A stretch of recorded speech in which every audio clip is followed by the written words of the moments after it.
Hello नमस्कार, आप सभी का मेरे YouTube चैनल पर स्वागत है।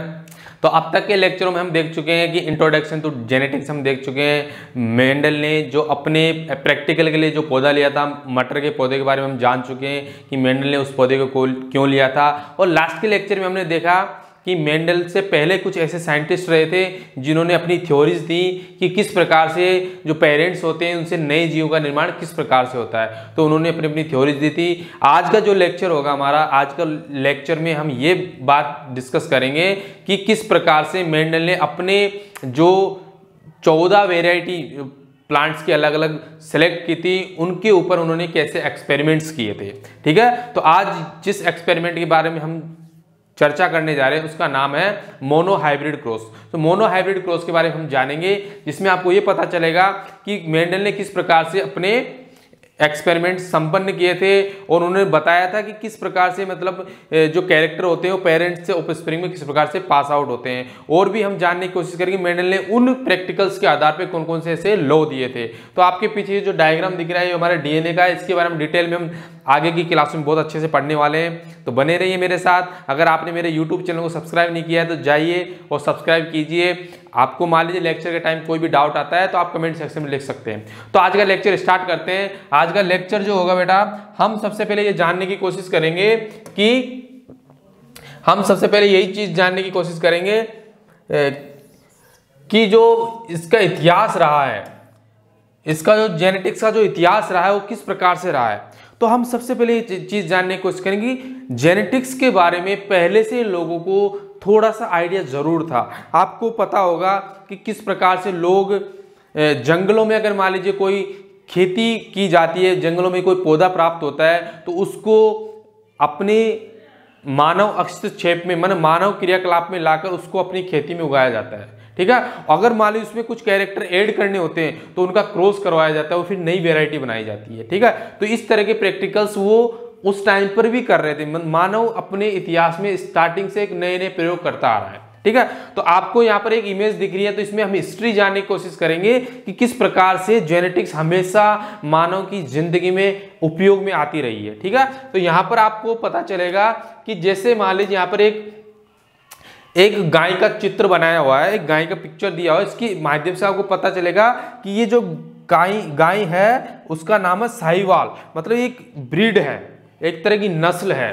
तो नस्ल है तो इसका मतलब क्या हुआ कि वहाँ के जो पहले जो मानव थे वो जानते थे कि ये जो नस्ल है वो दूध देने की क्षमता इसमें अच्छी है, और दूसरी जो नस्ल होती है उसमें मीट की क्वालिटी बहुत अच्छी होती है। तो उन्होंने चाहा कि क्यों ना दोनों के गुण एक नस्ल में आ जाए, तो उन्होंने अच्छी दूध देने वाली और अच्छा मीट देने वाली जो नस्ल थी उनको आपस में क्रॉस करवाया और उन्होंने नई संतति जो प्राप्त की इस प्रकार से प्राप्त। लेकिन उस समय कोई साइंटिफिक उनके पास तौर तरीके नहीं थे, सिर्फ और सिर्फ ये मानना था कि अगर मान लीजिए दोनों का क्रॉस करवाया जाता है तो इन दोनों के कैरेक्टर, इसकी जो संतान होगी, इसकी जो नई पीढ़ी आएगी उसके अंदर वो सारे कैरेक्टर इकट्ठे हो जाएंगे। ठीक है, तो इस तरह से क्या होता है कि जेनेटिक्स शुरू से ही उपयोग में आता रहा है। लेकिन मेंडल नाम के जो वैज्ञानिक थे, जो इनको फादर ऑफ जेनेटिक्स कहा जाता है, he did the experiments on the genetics, or he applied the genetics, he explained about the different law of genetics। तो आज की क्लास में हम उन्हीं सारे नियमों के बारे में हम डिस्कस करने जा रहे हैं। सबसे पहले हम जो डिस्कस करेंगे उसका नाम है मोनो हाइब्रिड क्रॉस। उसका नाम क्या होता है? Mono hybrid cross. तो बेटा आपको मैं यहाँ पे समझाने की कोशिश करूंगा कि मोनो हाइब्रिड क्रॉस का मतलब क्या होता है। मोनो हाइब्रिड क्रॉस का मतलब होता है, तो आपको यहाँ पर मान लीजिए स्क्रीन पर बिल्कुल साफ नहीं दिखाई दे रहा होगा, यहाँ पर मोनो हाइब्रिड क्रॉस लिखा हुआ है, तो मैं आपको यहाँ लिख देता हूँ यहाँ पर। तो यहाँ पर होगा बेटा कि मोनो हाइब्रिड क्रॉस के बारे में पढ़ने जा रहे हैं। ठीक है, तो मोनो हाइब्रिड क्रॉस के बारे में पढ़ने जा रहे हैं। तो यहाँ पर जो लिखा है उसको बोलते हैं मोनो हाइब्रिड क्रॉस। अब सबसे पहला जो क्वेश्चन आएगा हमारे दिमाग में क्या आना चाहिए कि what is mono hybrid, what is mono hybrid, mono hybrid cross क्या होता है। अब इसके बाद हम पढ़ेंगे डाई हाइब्रिड। तो मोनो हाइब्रिड और डाई हाइब्रिड का मतलब क्या होता है? तो मतलब ऐसा क्रॉस जिसमें ओनली एक टाइम पे सिर्फ एक ही कैरेक्टर का अध्ययन किया जाता है, मतलब एक ही कैरेक्टर के बारे में उन्होंने स्टडी किया, इस वजह से इनको क्या कहा जाता है? मोनोहाइब्रिड क्रॉस कहा जाता है। ठीक है, आप देखो वो एक ही कैरेक्टर क्या था, तो आप यहां पर देखिए कि मटर के उन्होंने दो पौधे लिए, एक तो बोना पौधा लिया, एक लंबा पौधा लिया। तो बौने पौधे को हमेशा स्मॉल टी से रिप्रेजेंट करेंगे। ठीक है, स्मॉल टी से रिप्रेजेंट करेंगे, और जो लंबा पौधा होगा उसको कैपिटल टी से रिप्रेजेंट करेंगे। ठीक है, तो आप यहां पर देखिए, यहां पर भले ही पौधा यहां पर लंबा है, यहां पर ये बोना है, लेकिन यहां पर जो हम कैरेक्टर ले रहे हैं इसकी लंबाई का ले रहे हैं। तो हम वन कैरेक्टर के बारे में स्टडी कर रहे हैं क्रॉस के माध्यम से, तो ये हो गया मोनोहाइब्रिड क्रॉस। ठीक है, अब देखिए इसमें 3 स्टेज आपको बताई गई है। यहां पर जो स्टेज होगी वो पेरेंटल स्टेज होगी, मतलब जो पौधे पहले लिए जाएंगे इनको पेरेंटल लिए जाएंगे। आप इसको मेल पौधे के रूप में उपयोग कर सकते हो, इसको फीमेल पौधे के रूप में उपयोग कर सकते हो। ठीक है, अब दोनों के बीच में क्रॉस करवाया जाता है, तो सबसे पहली बात यह होती है कि दोनों के बीच में क्रॉस करवाने पर आपको गैमेट्स प्राप्त होंगे। इसके जो गैमेट्स बनेंगे सारे के सारे कैपिटल टी प्रेजेंट करेंगे। आपको मैंने पहले बताया हुआ कि बेटा जीन क्या होता है, एक जीन हमेशा एक कैरेक्टर को रिप्रेजेंट करता है, एक जीन हमेशा एक कैरेक्टर को रिप्रेजेंट करता है, और एक जीन के अंदर उस कैरेक्टर से रिलेटेड 2 एलील्स प्रेजेंट होते हैं। ठीक है, जैसे हाइट के बारे में बात करते हैं, यहाँ पे लंबाई के बारे में बात करते हैं बेटा, तो यहाँ पर ये लंबा पौधा है, लेकिन डबल जो कैपिटल टी आएंगे ये क्या होते हैं बेटा, एलील्स होते हैं। ठीक है, जब ये एलील्स क्या होते हैं बेटा, हमेशा जब जो गैमेटोजेनेसिस होता है वो चाहे प्लांट्स में हो चाहे एनिमल्स में हो, दोनों में क्या होता है, गैमेटोजेनेसिस के टाइम पे दोनों एलील्स हमेशा अलग अलग गैमेट्स में चल जाते हैं। ठीक है, तो यहां पर जो गैमेट्स बनेंगे बेटा कैपिटल टी से क्या बनेंगे, कैपिटल टी वाले गैमेट्स बनेंगे, और यहाँ पर स्मॉल टी से स्मॉल टी वाले गैमेट्स बनेंगे। यहां तक बात हो गई। यहां तक क्या किया मेंडल ने, क्या किया, एक तो लंबाई वाला पौधा लिया, एक बोना पौधा लिया। लंबाई और बोने पौधे के बीच में क्या हुआ, उनके गैमेट्स बने। अब मतलब आप जान सकते हो इनके गैमेट्स होंगे पोलन ग्रेन्स होंगे, और इसका स्टिग्मा होगा, तो वहां पर इनको दोनों को क्रॉस करवाया। तो मेंडल ने पहली जो पीढ़ी प्राप्त हुई बेटा, इसको बोलते हैं F1 जनरेशन। देखिए बड़े ध्यान से देखना, बहुत अच्छी चीज बता रहा हूं मैं आपको, ये बिल्कुल बहुत इंपॉर्टेंट चीज है। अगर आपको यहां पर समझ में आ गई तो आपको कभी कोई दिक्कत नहीं आई जेनेटिक्स समझने में। तो यहां पे ध्यान दीजिए बेटा, ये क्या थे, पेरेंट प्लांट थे दोनों, पहले पेरेंट प्लांट थे, तो दोनों को क्या लिया, कैपिटल टी और स्मॉल टी, दोनों को लंबा पौधा और बोने पौधे के बीच में क्रॉस करवा दिया। ठीक है, मतलब नया पौधा प्राप्त करना चाहते हैं। तो सबसे पहले जो जनरेशन आएगी बता, जो पहली पीढ़ी आएगी उसको बोलेंगे F1 जनरेशन। अब इसमें मेंडल ने क्या देखा, मैंने आपको क्या बताया था, इसमें देखा कि जीनोटाइप क्या है और फिनोटाइप क्या है। जीनोटाइप आपको मैंने बता दिया था, जीनोटाइप क्या होता है बेटा, जेनेटिक कंटेंट को रिप्रेजेंट करता है, मतलब उसमें जीन किस प्रकार से प्रेजेंट है। जीन कैसे होते हैं बेटा, मान लीजिए ये एक हाइट को रिप्रेजेंट करने वाला जीन होता है, और आपको पता है जीन के अंदर 2 एलील्स होते हैं। ठीक है ना, तो एलील्स किस प्रकार से प्रेजेंट होते हैं पौधों में, वो यहाँ पर दिखा है। तो सभी जो पौधे प्राप्त हुए बेटा, आप यहाँ पे देखिए, इसका कैपिटल टी आएगा, इसका स्मॉल टी आएगा, तो इसका कैपिटल टी यहाँ पे है, इसका स्मॉल टी यहाँ पे। तो बेटा जो क्रॉस के बाद प्राप्त होगा जो पौधा, उसमें जो एलील का रिप्रेजेंटेशन होगा, जो एलील प्रेजेंट होंगे वो कैपिटल टी स्मॉल टी आएंगे। क्या आएंगे, कैपिटल टी स्मॉल टी आएंगे। तो यहाँ पर जो कैपिटल टी स्मॉल टी है, यहाँ पे कैपिटल टी स्मॉल टी है। लेकिन बेटा यहाँ पर क्या हुआ, रिजल्ट क्या है, देखो फर्स्ट जनरेशन में रिजल्ट क्या आया, first generation all are tall, मतलब सबके सब क्या प्राप्त हुए, सबके सब प्राप्त हुए, यहाँ पर सबके सब लंबे पौधे प्राप्त हुए। ठीक है बेटा, सबके सब यहाँ पर लंबे पौधे प्राप्त हुए। अब बेटा क्या होता है, यहाँ पे बात ध्यान से देखना कि पहली पीढ़ी में आपको सब लंबे प्राप्त हो गए। तो यहाँ पर मेंडल ने क्या बात सोची, मेंडल ने एक बात यहाँ पर सोची कि ऐसा क्या हुआ कि बोना पौधा कहाँ चला गया भाई, क्वेश्चन है ना। सबसे पहले उसने क्या बात सोची कि ये अगर लंबा पौधा है और बोना पौधा, दोनों के बीच में अगर क्रॉस करवाया है, दोनों के बीच में अगर क्रॉस करवाया है, एक्सक्यूज मी बेटा,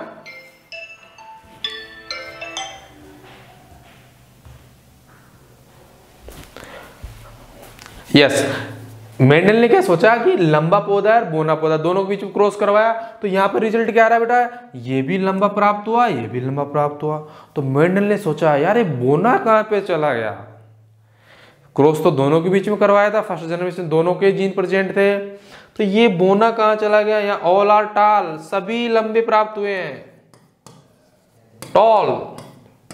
यहां पे क्या हुआ, ऑल आर टॉल। मेंडल चक्कर में पड़ गया इस चक्कर में कि ऐसा क्या हुआ जिसकी वजह से सारे पौधे लंबे प्राप्त हुए हैं। फिर उसने सोचा चलो कोई नहीं, देखते हैं भाई बोना कहां चला गया। तो बेटा जब इनके जो एलील थे, इनका जो जीनोटाइप था, वो कैपिटल टी स्मॉल टी था सबका, क्योंकि इन्हें क्रॉस करेंगे कैपिटल टी। तो अब इनमें जो गैमेट्स बनेंगे बेटा, इनके गैमेट्स बनाए, इनको एज ए पेरेंट इस्तेमाल किया, आई मीन दोनों के पौधों के बीच में आपस में क्रॉस करवा दिया, सेल्फिंग करवा दी, सेल्फ पोलिनेशन करवा दिया। अब जो पौधे प्राप्त हुए बेटा, अब आप यहां पे ध्यान दीजिए, ये कैपिटल टी प्राप्त हुआ और ये कैपिटल टी स्मॉल टी प्राप्त हुआ, ये कैपिटल टी स्मॉल टी, और ये जो प्राप्त हुआ बेटा, ये प्राप्त हुआ स्मॉल टी। अब देखिए आप, कैपिटल टी होता है वो हमेशा लंबे पौधों को रिप्रेजेंट करेगा। मैंने आपको डोमिनेंस और रिसेसिव बता दिया था बेटा, मैंने लास्ट उस लेक्चर में बताया था कि अगर आपके घर में मम्मी खाना बना रही है, आपके बड़े भाई आपके पास आ जाते हैं और आप वहां पर खड़े होते हो, तो आपको चुप रहना पड़ेगा, क्योंकि बड़े भाई पहला खाना खाना चाहते हैं तो वो पहले खाना खाएंगे। क्यों? क्योंकि आप उनके सामने कुछ कर नहीं सकते, आप अपने जो प्रभाव है उसको एक्सप्रेस नहीं कर सकते, इफेक्ट नहीं दर्शा सकते। तो आपके भैया क्या होंगे, डोमिनेंट होंगे, और आप क्या हो, रिसेसिव होंगे। तो जीन्स में क्या होता है बेटा, जीन्स में दोनों एलील्स जो होते हैं, एक डोमिनेंट होता है, एक रिसेसिव होता है। तो यहाँ पे क्या हुआ, यहाँ पर जो कैपिटल टी और स्मॉल टी जब साथ में आया था बेटा, तो यह स्मॉल टी भी साथ में था और यहाँ कैपिटल टी साथ में, लेकिन ये डोमिनेंट है। कैपिटल टी क्या है, डोमिनेंट है, तो ये क्या करेगा, अपने इफेक्ट को दर्शाएगा। तो यहां पर जो फर्स्ट जनरेशन होगी उसमें सभी पौधे लंबे प्राप्त होंगे। अब देखिए जो सेकंड जनरेशन है, F2 जनरेशन है, यहां पे ध्यान दीजिए, F2 जनरेशन है। F2 जनरेशन में क्या होगा बेटा कि आपको कैपिटल टी भी प्राप्त होगा, ठीक है, और कैपिटल टी स्मॉल टी भी प्राप्त होगा, और स्मॉल टी भी प्राप्त होगा। अब जीनोटाइप में क्या होता है, जीन एलील्स के टाइप कितने होते हैं, जीन भी प्रेजेंट होते हैं, एलील्स के टाइप कितने टाइप प्राप्त हो गए हमको, एक टाइप ये हो गया, एक टाइप ये हो गया, एक टाइप ये हो गया, ठीक है। इनका रेशियो क्या आता है बेटा फिनोटाइप में, इसमें जो जीनोटाइप का रेशियो क्या है बेटा, इसमें 1:2:1, मतलब एक कैपिटल टी है और दो कैपिटल टी स्मॉल टी है, और यहाँ पर स्मॉल टी कितने हैं, ये है। तो बेटा ये क्या होगा, ये शुद्ध लंबा पौधा होगा कि उसमें दोनों एलील कैपिटल टी है, समझ में आया। और यहां पर क्या होगा, यहां पर होगा ये भी पौधा लंबा हो, क्योंकि ये कैपिटल टी अपना इफेक्ट दर्शाएगा, मैंने बताया था आपको डोमिनेंट होता है तो ये अपना इफेक्ट दर्शाएगा, ठीक है। और यहां पर क्या होता है, स्मॉल टी तो डेफिनेटली दोनों स्मॉल टी है, तो यहाँ पर जो पौधा प्राप्त होगा वो बोना प्राप्त होगा। फिनोटाइप आपको क्या बताया बेटा, जो दिखता है कि लंबे पौधे कितने हैं, बोने पौधे कितने हैं। तो यहाँ पे देखो बेटा, यहाँ पर तीनों जो होंगे, यहाँ पे जो 3 पौधे होंगे बेटा, वो 3 पौधे क्या होंगे, लंबे होंगे, और एक पौधा क्या होगा, बोना होगा। मतलब ये क्या होगा, ड्वार्फ होगा, और ये क्या होगा, टॉल होगा। तो यहाँ पर ध्यान से देखिए, यहाँ पर टॉल और ड्वार्फ का जो रेशियो है बेटा 3:1 है, समझ में आया।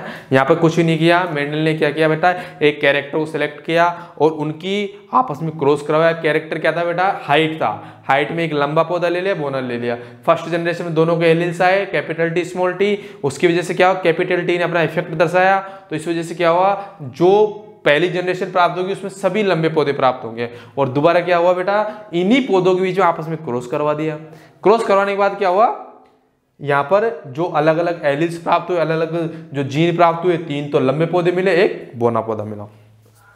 तो यहां पर मेंडल बहुत अच्छे डिसीजन पे पहुंचे। उन्होंने ये देखा कि क्या होता है कि एलील्स कभी आपस में मिलते नहीं है, वो अपने इफेक्ट के लिए हमेशा स्वतंत्र होते हैं। तो उसके आधार पर मेंडल ने कुछ नियम दिए, जिनको हम कमिंग स्लाइड्स में पढ़ेंगे, कमिंग लेक्चर्स में पढ़ेंगे। आज हम लॉ ऑफ डोमिनेंस की बात करेंगे। तो बेटा यहाँ पे ध्यान से देखिए, लॉ ऑफ डोमिनेंस क्या होता है कि जब कैपिटल टी और स्मॉल टी साथ में आते हैं तो यहाँ पर अपना इफेक्ट केवल कैपिटल टी दर्शाता है, मतलब डोमिनेंस होता है। तो एलील्स क्या होते हैं, अपने कैरेक्टर को एक्सप्रेस करते हैं, और यहाँ पर लॉ ऑफ डोमिनेंस काम करेगा। क्यों, कैपिटल टी जो होता है वो अपना इफेक्ट दर्शाएगा किसके ऊपर, स्मॉल टी के ऊपर, उसके एक्सप्रेस नहीं होने देगा। लेकिन हमेशा एलील क्या होते हैं, अपने इफेक्ट के लिए स्वतंत्र होते हैं, वो कभी भी अपने जो इफेक्ट है वो नेक्स्ट जनरेशन में जरूर दिखाते हैं। क्यों, क्या होता है, जब यहाँ गैमेटोजेनेसिस होगा तो ये अलग अलग चल जाएंगे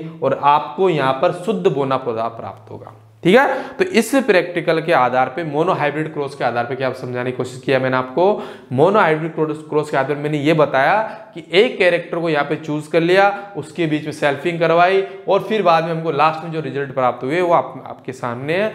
इसके आधार पे मेंडल ने ये डिसीजन लिया कि लॉ ऑफ डोमिनेंस इसमें काम करेगा, क्योंकि जो एलील अपना इफेक्ट दर्शा देता है वो डोमिनेंट होता है और जो एलील अपना इफेक्ट नहीं दर्शा पाता वो रिसेसिव होता है।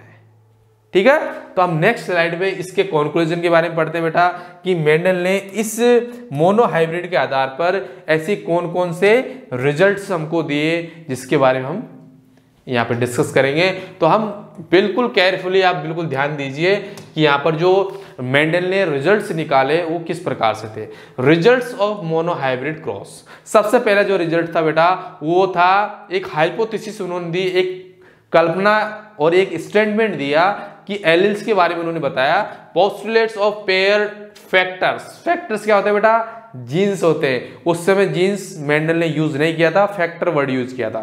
तो देखिए फर्स्ट रिजल्ट क्या था कैरेक्टर के बारे में, according to Mendel characters are controlled by the discrete unit called the factors.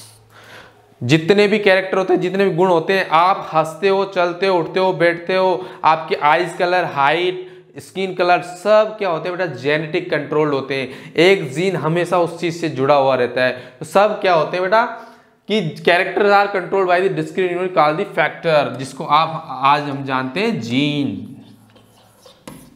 ठीक है, बिल्कुल करेक्ट बात कही उन्होंने कि जो कैरेक्टर होते हैं वो फैक्टर्स के द्वारा, डिस्क्रीट यूनिट के द्वारा कंट्रोल होते हैं। ठीक है, factor occurs in pair, very good बात की, बहुत अच्छी बात है कि यहाँ पे क्या क्या कहा कि फैक्टर जो होते हैं हमेशा पेयर्स में प्रेजेंट होते हैं, हमेशा पेयर्स में होते हैं। आपको बताया मैंने हाइट के लिए क्या बताया बेटा, हाइट के लिए कैपिटल टी हो सकता है, एक एलील है, लेकिन इसको हाइट को प्रेजेंट करने के लिए इसके पास क्या होगा, एलील्स या तो कैपिटल टी होगा, ये भी हाइट के लिए रिप्रेजेंट करेगा और ये भी हाइट के लिए रिप्रेजेंट करेगा। तो हमेशा एलील्स क्या होते हैं बेटा, फैक्टर, जीन क्या होते हैं, फैक्टर हमेशा पेयर्स में होते हैं और पेयर्स क्या होते हैं, एलील्स का पेयर होता है। ठीक है, एक एलील्स का पेयर होता है, वो हमेशा फैक्टर को रिप्रेजेंट करता है। ठीक है, ये तो फर्स्ट रिजल्ट हो गया। उसके बाद बात करते हैं सेकंड रिजल्ट के बारे में। सेकंड जो रिजल्ट था उसको बोलते हैं law of dominance. Law of dominance में यही होता है, जो एलील अपना इफेक्ट दर्शा देता है उसको डोमिनेंट कहते हैं और जो एलील अपना इफेक्ट नहीं दर्शा पाता उसको रिसेसिव कहते हैं। ठीक है, तो यहाँ पर सेकंड रिजल्ट क्या होगा, यहाँ पर सेकंड रिजल्ट है लॉ ऑफ डोमिनेंस। तो लॉ ऑफ डोमिनेंस का स्टेटमेंट क्या है, ध्यान से सुनना, when two different unit factors are present in the single individual, बिल्कुल ध्यान से देखिए, when two different unit factors are present in single individual, जैसे कि capital t and small t. ठीक है, यहां पे ध्यान से देना, only one unit factor able to express itself and known as the dominant unit factor। ठीक है, जब क्या होता है बेटा, जब दो एलील एक साथ प्रेजेंट होते हैं तो वहां पर केवल और केवल एक जो एलील होता है अपना इफेक्ट को दर्शा पाता है और वो क्या होता है बेटा, डोमिनेंट एलील होता है। ठीक है, डोमिनेंट होता है, वो डोमिनेंट एलील होने की वजह से जो कैरेक्टर बनता है वो हमेशा लंबा पौधा प्राप्त होगा। ठीक है, यहाँ पे क्या प्राप्त होगा, लंबा पौधा। तो इसी चीज को बोलते हैं लॉ ऑफ डोमिनेंस। ठीक है, आगे ध्यान दीजिए, unit factor, another unit factor fails to express the is the recessive factor. ठीक है, तो लॉ ऑफ डोमिनेंस क्या होता है, जो कैरेक्टर जो होता है उसमें जो एलील्स होते हैं वो हमेशा अपने इफेक्ट को एक्सप्रेस करते हैं, वो डोमिनेंट हो जाता है, और जो एलील अपने इफेक्ट को एक्सप्रेस नहीं कर पाता है उसको रिसेसिव कहा जाता है। ठीक है, this is the called law of dominance. ठीक है, चलते हैं नेक्स्ट स्लाइड पे। अब लॉ ऑफ डोमिनेंस जो होता है वो कलेक्टिवली किस प्रकार से रिप्रेजेंट किया जाएगा, यहाँ पे ध्यान दीजिए बेटा। फर्स्ट रिजल्ट और सेकंड रिजल्ट को हम देखते हैं। फर्स्ट रिजल्ट क्या था हमारा, यूनिट ऑफ पेयर एलील्स, मतलब जो फैक्टर्स होते हैं हमेशा पेयर्स में प्रेजेंट होते हैं, मतलब दो एलील्स हमेशा एक जीन को रिप्रेजेंट करेंगे। ठीक है। अगर आपकी मान लीजिए स्किन का कलर है तो स्किन के कलर के लिए भी 2 आपको एक जीन में एलील्स होंगे। अगर मान लीजिए काली स्किन किसी के ऊपर डोमिनेंट एलील होता है तो उसकी जो संतान होगी उसकी स्किन का कलर ब्लैक ही होगा, और किसी में ब्राउन होगा तो ब्राउन ही होगा, ठीक है। तो ये स्किन कलर हो गया, हाइट हो गया, ये क्या होते हैं, जेनेटिक कंट्रोल्ड जीन होते हैं, और हर जीन जो होता है वो हमेशा किसी की कैरेक्टर से रिलेटेड होता है, ठीक है। अब यहाँ पे law of dominance first result second result को बना के बनता है।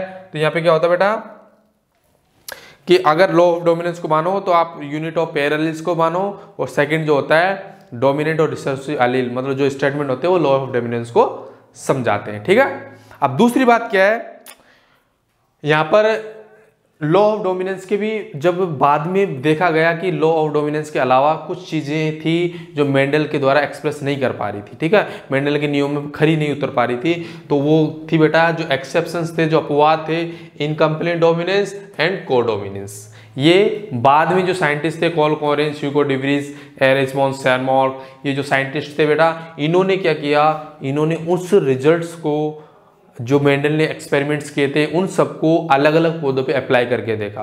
तो कई जगह क्या हुआ कि जो मेंडल्स के लॉ थे वो कभी भी प्रॉपरली उस पर वर्क नहीं कर पाए, तो इस वजह से क्या कुछ एक्सेप्शंस आए। तो उनको एक्सेप्शंस में सबसे पहले लॉ ऑफ डोमिनेंस में क्या आया, इनकम्प्लीट डोमिनेंस आया और कोडोमिनेंस आया। जो आगे क्लासेस होंगी इनमें हम डिटेल पढ़ेंगे, आप यहाँ पर सिर्फ एग्जाम्पल पर ध्यान दीजिए, ठीक है। और दूसरी बात क्या हुई बेटा कि दूसरा जो नियम मेंडल ने दिया उसका नाम है लॉ ऑफ सेग्रीगेशन, ठीक है, लॉ ऑफ सेग्रीगेशन। इसका स्टेटमेंट ध्यान से सुनिए आप। This law is based on the fact that alleles do not show any blending and that both characters are recovered as such in F2 generation। बिल्कुल ध्यान से सुनिए, मैंने आपको क्या कहा था, जब लंबे और बोने पौधे के बीच में क्रॉस करवाया जाता है तो पहली जो पीढ़ी आती है F1 जनरेशन जो आती है उसमें सभी पौधे लंबे प्राप्त होते हैं, ठीक है। इसका मतलब क्या हुआ था, F1 जनरेशन में जो एलील्स थे बेटा किस प्रकार प्रेजेंट थे, कैपिटल टी और स्मॉल टी। ध्यान से देखना, F1 जनरेशन में हमेशा कैपिटल टी और स्मॉल टी थे, लेकिन यहां पर क्या हुआ, कैपिटल टी ने अपना इफेक्ट दर्शा दिया, तो पहली जो पीढ़ी प्राप्त हुई F1 जनरेशन में सभी लंबे प्राप्त हुए। तो इसका मतलब ये नहीं है कि ये स्मॉल टी बेचारा चुपचाप रहेगा, ऐसा नहीं है। जब उन दोनों को आपस में क्रॉस करवाया तो आपको पता चल गया होगा कि आपको F2 जनरेशन में 3:1 रेशो से, मतलब एक शुद्ध बोना पौधा प्राप्त हुआ था। तो इसका मतलब क्या हुआ कि कभी भी जो एलील्स होते हैं कभी भी आपस में नहीं मिलते हैं, और जब भी उनको गैमेटोजेनेसिस के दौरान जब उनको एक्सप्रेस करने का मौका मिलता है, जब दो सेम यूनिट, दो रिसेसिव यूनिट जब साथ में आ जाती है तो अपने आप को एक्सप्रेस करते हैं, ठीक है। तो यहाँ पे बताया था this law is based on the fact that the alleles do not show any blending, मतलब आपस में मिश्रित नहीं होते हैं, and that both characters are recovered as such in the F2 generation. आपको बता दिया है F2 जनरेशन में हमको बोना पौधा प्राप्त हुआ था, और F1 जनरेशन आपने देख लिया था कि जो पौधे थे वो लंबे प्राप्त हुए थे, लेकिन स्मॉल टी जैसे ही स्मॉल टी साथ में आए F2 जनरेशन में उसने अपने आप को एक्सप्रेस कर दिया, ठीक है। नेक्स्ट पॉइंट क्या है बेटा इसमें, ड्यूरिंग गैमेट फॉर्मेशन के टाइम क्या क्या होता है, the unit factors of a pair segregate randomly. क्या पे ध्यान दीजिए, गैमेटोजेनेसिस के नाम क्या होता है, the unit factors pair segregate randomly and the transfer inside the different gametes, ठीक है। अब मेरे कैपिटल टी होता है बेटा, यहाँ पे गैमेट फॉर्मेशन होगा तो ये अकेले गैमेट में जाएगा, ये अकेले गैमेट में जाएगा, मतलब एक दूसरे से बिल्कुल इंडिपेंडेंट होते हैं और अलग अलग गैमेट्स में चले जाते हैं, ठीक है। Each gametes receive only one factor of pair, ठीक है ना। ईच गैमेट क्या होता है, वन फैक्टर ऑफ पेयर, मतलब एक एलील को ही एक गैमेट मिलता है, ठीक है। एक एलील हमेशा एक गैमेट में जाएगा, ठीक है। तो 2 टाइप्स के गैमेट्स बनेंगे यहाँ पे, कैपिटल टी वाले, स्मॉल टी वाले। तो कैपिटल टी अलग गैमेट में जाएगा, स्मॉल टी अलग में। So gametes are pure for the particular trait, it is known as the conclusion of the purity of gametes. तो जो लॉ ऑफ सेग्रीगेशन होता है इसको प्योरिटी ऑफ गैमेट्स भी कहा जाता है, क्योंकि हमेशा क्या होता है, जो गैमेट्स बनते हैं वो हमेशा प्योरिटी से बनते हैं, मतलब वो हमेशा कभी भी आपस में ब्लेंडिंग मिक्स नहीं होते।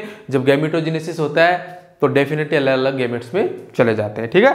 तो आज के लेक्चर में हमने इसके बारे में अध्ययन किया कि मोनोहाइब्रिड क्रॉस क्या होता है। जब एक कैरेक्टर को स्टडी किया जाता है उसके आधार पे हमने लॉ ऑफ डोमिनेंस पढ़ा, law of unit pair of alleles पढ़े, उसके में कुछ कंडीशंस देखी। ठीक है बेटा, अगर आपको मान ली इस लेक्चर में आपको कुछ चीज़ें डाउट में रह जाती है, कुछ चीज़ समझ में नहीं आती है, डेफिनेटली आप उस चीज़ को कमेंट सेक्शन में लिख सकते हो। मैं उसका जल्दी से जल्द रिप्लाई करने की कोशिश करूंगा और कोशिश करूंगा कि नेक्स्ट लेक्चर में उस चीज़ को आपको बताने की कोशिश करें।